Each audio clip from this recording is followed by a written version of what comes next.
Unfortunate, Meghan Markle is reportedly attempting to write a memoir, but it seems publishers are not confident it will be commercially successful. When Harry signed his lucrative book deal with Penguin Random House around the time they stepped back as senior royals, it was for 4 titles. Of course, in early 2023 he published his memoir Spare, the first of the 4. We're still waiting to learn what the other 3 books will cover.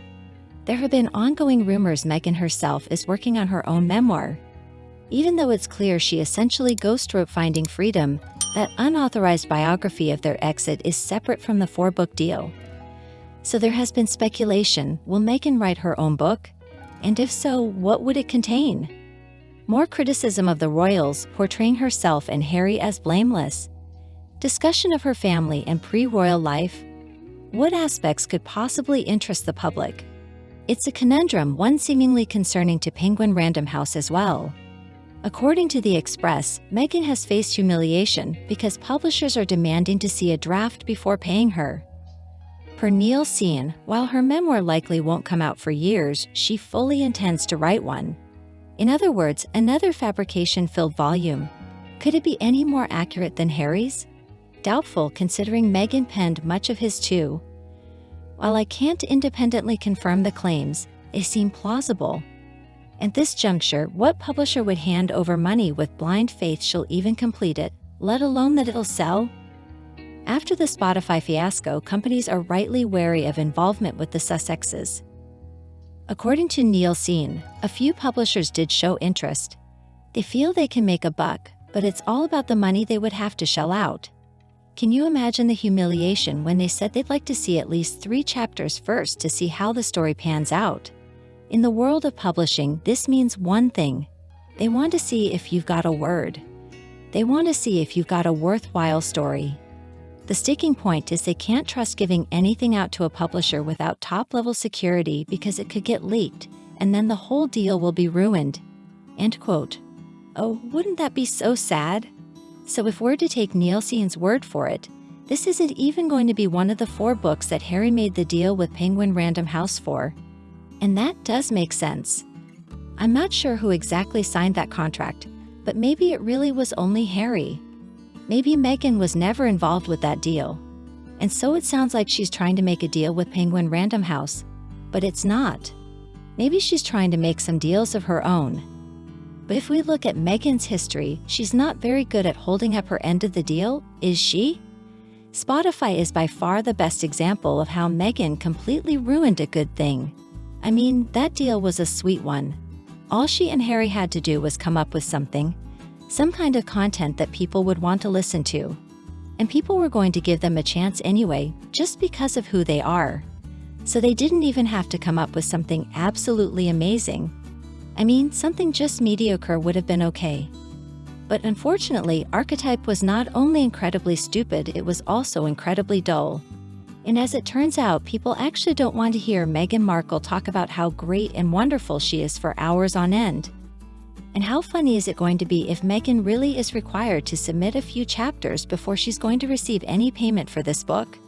And then the chapters do accidentally somehow get leaked because, well, nobody likes her. And then her plan to, I don't know what her plan is going to be to expose the royal family for God knows what, is absolutely ruined. And I know I should be a better person. I shouldn't wish that bad things happen to Harry and Meghan. But honestly, I mean, this would just be justice. It is funny, isn't it too, that it seems like these days, Meghan cannot do anything right. I mean, she's trying to lay low because she thinks that's going to make her reinvention or rebranding or whatever it is possible. But at the same time, other experts are warning that if she stays out of the spotlight for too long, people are going to forget all about her. And they'll say, well, when she tries to make this big comeback, nobody is going to be interested. Honestly, at this point, Meghan just needs to accept that she is finished. Her political career never took off and it never will. She is done in Hollywood. She can't write a book. She doesn't even know the difference between a memoir and a novel. Remember yesterday?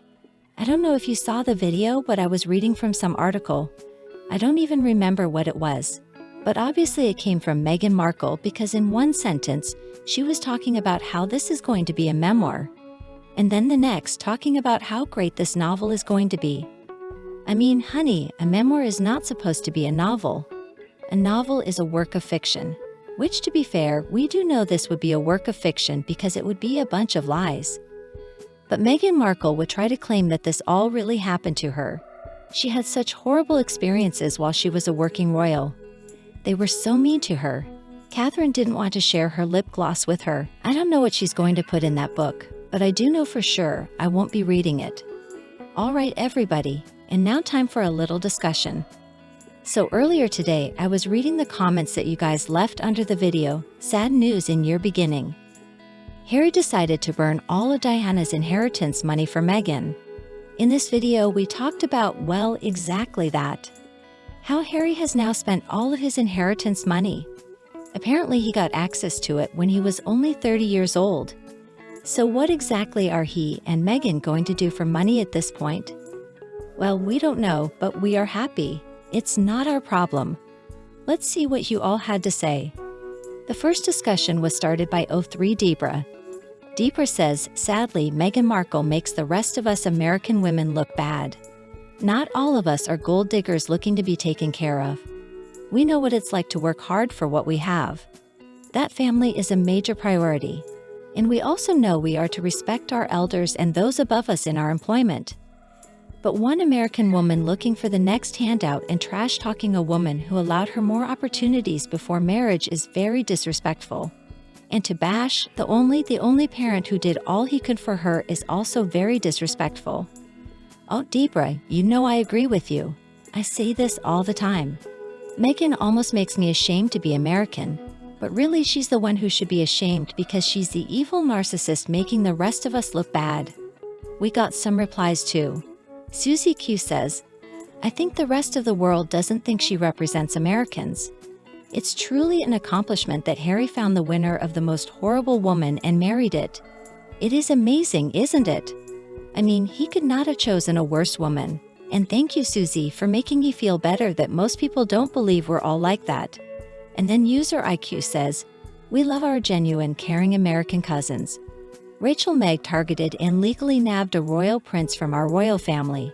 And in doing so, she has shown us his weak, resentful, spiteful side. Such an insightful comment, and you are absolutely right. I mean, I know Harry chose to be with her, but at the same time, did he really? Was he really able to do that? Was he able to make that choice? I think she brainwashed him completely. He fell for her hook, line, and sinker, all her lies, all her telling him that she was going to love him like nobody else could. The way I see it, he didn't stand a chance. The next comment I want to share comes to us from Kate London. Kate says, my heart sank to hear that Harry had access to all of Diana's inheritance to him at age 30.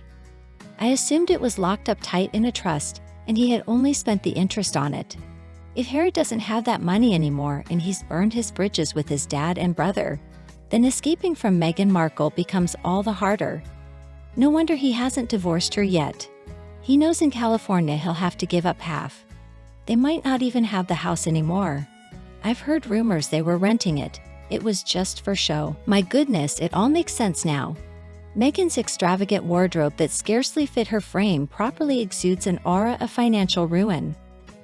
Oh Harry, your marriage to Meghan will go down in history as the most lavish one-night affair. Though you may deserve this fate for such reckless decisions, I cannot help but feel some sympathy for your plight. Alas, you must seek employment, but beyond your princely title, what talents might you leverage? An incisive perspective, Kate.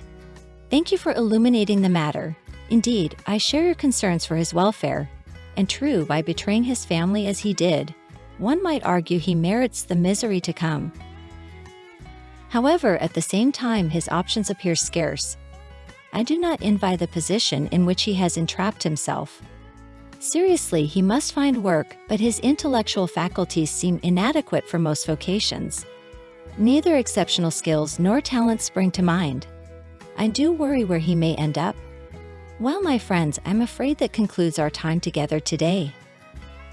However, I am most eager to learn your thoughts on the reports that Meghan must submit chapters up front before receiving any payment for her memoir.